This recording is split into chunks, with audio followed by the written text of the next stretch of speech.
On continue de parler de ces hausses de prix de l'énergie avec un nouvel exemple d'évolution de nos consommations. Le secteur public aussi, au CHU de Clermont-Ferrand, sur le site d'Estaing, un nouveau système valorise l'énergie perdue. Un circuit court qui devrait permettre de réduire quasiment de moitié la consommation en gaz naturel de l'hôpital. Reportage Aurélie Albert, Chloé Pelletin.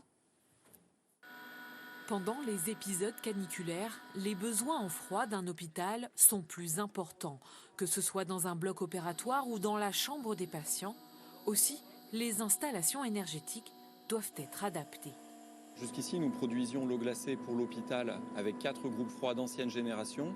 Et il se trouve que pendant les pics caniculaires, qui sont de plus en plus fréquents et de plus en plus intenses, on était un peu juste sur la capacité à produire du froid.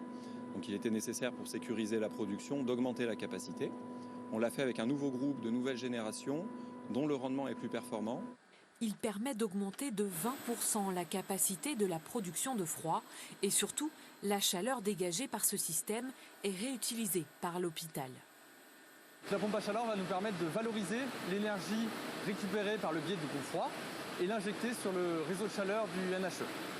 Donc ainsi, on récupère de l'énergie qui normalement serait perdue.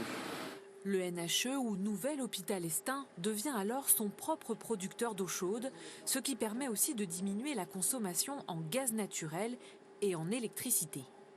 Nous avons des objectifs 2030-2050 où on doit descendre jusqu'à moins 60% de consommation.